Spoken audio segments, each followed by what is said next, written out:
BA तृतीय वर्ष के प्रथम प्रश्न पत्र धर्म और दर्शन के अंतर्गत हम अध्ययन कर रहे हैं भारतीय दर्शनों का। पूर्व में हमने चारवाक, जैन, बौद्ध दर्शनों के प्रमुख सिद्धांतों का अध्ययन किया। आज हम अध्ययन करेंगे वैशेषिक दर्शन का परमाणुवाद। वैशेषिक दर्शन के प्रवर्तक हैं महर्षि कणाद। इस दर्शन पर सर्वप्रथम प्रामाणिक ग्रंथ है कणाद का वैशेषिक सूत्र। वैशेषिक केवल 7 पदार्थ मानता है। वे 7 पदार्थ हैं: द्रव्य, गुण, कर्म, सामान्य, विशेष, समवाय और अभाव। वैशेषिक दर्शन में इन्हीं पदार्थों का विस्तृत विवरण और सूक्ष्म आलोचना की गई है। वैशेषिक दर्शन का परमाणुवाद। भारतीय दर्शन के अनुसार यह संसार, समस्त भौतिक जगत एक प्रकार का लीला स्थल है जो जीवों की उन्नति और मुक्ति हेतु रचा गया है। भारतीय दर्शन का यही आध्यात्मिक दृष्टिकोण वैशेषिक में भी विद्यमान है। सृष्टि और प्रलय का प्रतिपादन वैशेषिक इस प्रकार करता है कि संसार के सभी कार्यद्रव्य 4 प्रकार के परमाणुओं में पृथ्वी, जल, तेज और वायु से बनते हैं। इसीलिए वैशेषिक मत को परमाणुवाद भी कहते हैं। पाश्चात्य परमाणु भौतिकवाद के सिद्धांत को लेकर चलता है। प्राच्य और पाश्चात्य परमाणु में भेद है। वैशेषिक का परमाणुवाद आध्यात्मिक सिद्धांत पर अवलंबित है।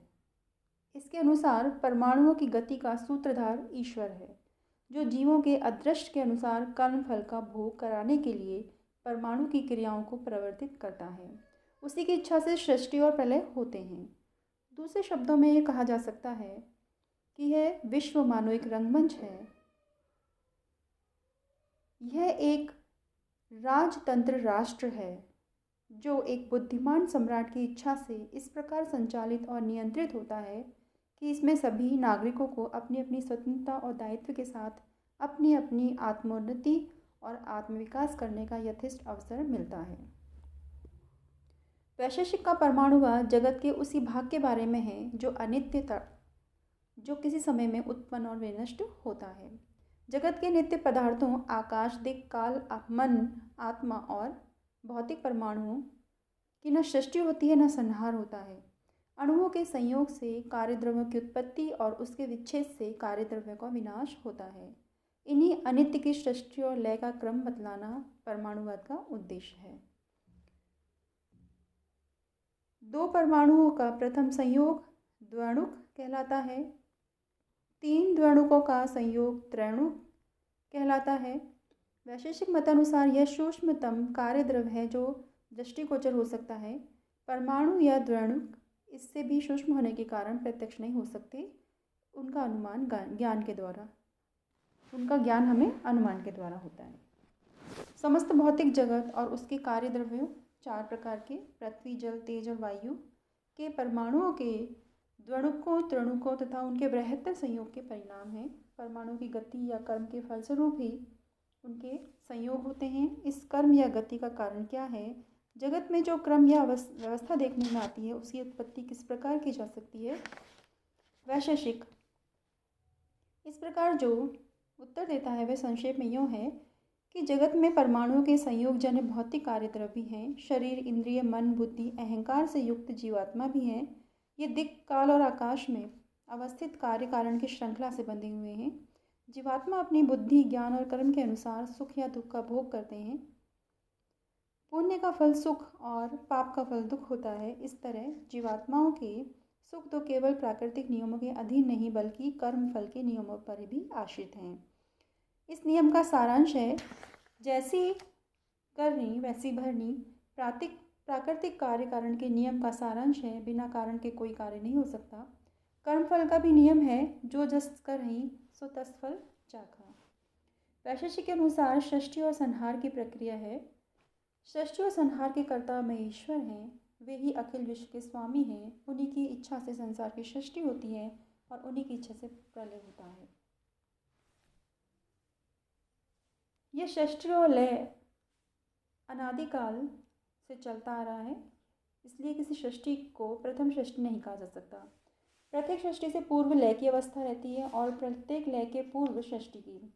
सृष्टि का अर्थ है पुरातन क्रम का ध्वंस तथा नवीन का निर्माण। जीवों के प्राक्तन कर्म को ध्यान में रखते हुए ईश्वर नव सृष्टि की रचना करते हैं। जब वे सृष्टि रचना का संकल्प करते हैं तब जीवात्माओं के अदृष्टानुसार उनके भोग साधन शरीर और बाह्य द्रव्य बनने लगते हैं और जीवात्माओं के अदृष्ट नए जीवों की उस दशा में प्रवृत्त होने लगते हैं। वायु परमाणु के संयोग से बाह्य महाभूतों की उत्पत्ति होती है। इसी तरह जल परमाणुओं के संयोग से जल महाभूत की उत्पत्ति होती है। पृथ्वी के परमाणु से पृथ्वी महाभूत उत्पन्न होता है। जल महाभूत तेज परमाणुओं में गति उत्पन्न होने से तेज महाभूत पैद बनता है। इसके बाद ईश्वर के अभिधान मात्र से विश्व का गर्भ स्वरूप ब्रह्मांड उत्पन्न हो जाता है, जो पार्थिव व तेजस परमाणुओं का बीज रूप है। इस ब्रह्मांड को ब्रह्मा या विश्वात्मा, जो अनंत ज्ञान वैराग्य और ईश्वर के भंडार हैं, संचालित करते हैं। अर्थात जो चक्र वे घुमाते हैं, पुराकृत जो कर्म है और अधर्म धर्म अधर्म के अनुसार जीवों को सुख दुख का भोग होता रहता है। ये सारा काम ईश्वर की इच्छा से होता है। सृष्टि का जो एक चक्र है, यह बहुत दिनों तक चलता रहता है, परंतु यह अनंत काल तक जो जारी नहीं रह सकता। जिस तरह दिन भर कठिन परिश्रम करने के उपरांत रात में हम विश्राम करते हैं, उसी प्रकार सृष्टि में नाना योनियों में भ्रमण करने, सुख दुख भोगने के उपरांत जीवों को थोड़ा सा विश्राम करने का अवसर मिलता है। यही प्रलय की अवस्था है। यह संसार अनित्य है और कभी ना कभी इसका लय होगा ही। ये बात एक दृष्टांत से समझी जा सकती है कि मिट्टी के घड़े में कुछ दिन आप पानी भरते हैं कुछ दिनों में, और कुछ दिनों पश्चात फिर नष्ट हो जाते हैं। इसी प्रकार पहाड़ जो मिट्टी से बने हुए हैं, कभी ना कभी नष्ट हो जाएंगे। जिस तरह कुएं और तालाब सूखते हैं, उसी तरह से कभी ना कभी समुद्र भी सूख जाएंगे। जिस तरह दीपक बुझ जाता है, उसी प्रकार कभी ना कभी सूर्य का प्रकाश भी बुझ जाएगा। संसार का प्रलय इस क्रम से होता है, जब समयानुसार अन्यान्य जीवात्माओं की तरह विश्वात्मा ब्रह्मा भी अपना शरीर छोड़ देता है, तब महेश्वर को संहार करने की इच्छा होती है। उनकी इच्छा के साथ ही जीवों के अदृष्ट अपने कार्य से विरत हो जाते हैं, कुछ काल के लिए लुप्त हो जाते हैं और उनके शरीर और इंद्रियों के परमाणु बिखर कर अलग अलग हो जाते हैं। इस प्रकार शरीर और इंद्रिय का नाश हो जाने पर केवल पृथक पृथक परमाणु रह जाते हैं। इसी प्रकार पृथ्वी महाभूत के परमाणुओं में विक्षोभ उत्पन्न हो जाता है और उनके विच्छिन्न हो जाने से महाभूत विलीन हो जाते हैं। इस तरह से यह जो क्रम है, पृथ्वी जल तेज वायु, ये चारों महाभूत विलीन हो जाते हैं। संसार के समस्त कार्य द्रव्य शरीर और इंद्रिय सब तिरोहित हो जाते हैं। केवल 4 भूतों पृथ्वी जल तेज वायु के परमाणु, 5 नित्य द्रव्य दिक् काल आकाश मन और आत्मा तथा जीवात्माओं के धर्म अधर्म जन्य भावना या संस्कार मात्र बच जाते हैं, जिनको लेकर फिर अगली सृष्टि बनती है। जीवात्मा नित्य माने गए हैं। प्रलय में केवल शरीर का नाश होता है, आत्मा का नहीं। न्याय दर्शन की तरह वैशेषिक भी वस्तुवादी है। यह ईश्वर के साथ साथ अनेक जीवात्माओं तथा परमाणुओं का अस्तित्व भी स्वीकार करता है। इस प्रकार यह ईश्वरवादी होते हुए भी अनेकवादी है। यह सभी प्रत्यक्ष वस्तुओं में प्रत्येक वस्तुओं के भिन्न भिन्न परमाणुओं के संयोग का परिणाम मानता है, किंतु नित्य परमाणुओं के पारस्परिक संयोग से जो सृष्टि उत्पन्न होती है, उसका आधार नैतिक माना गया है।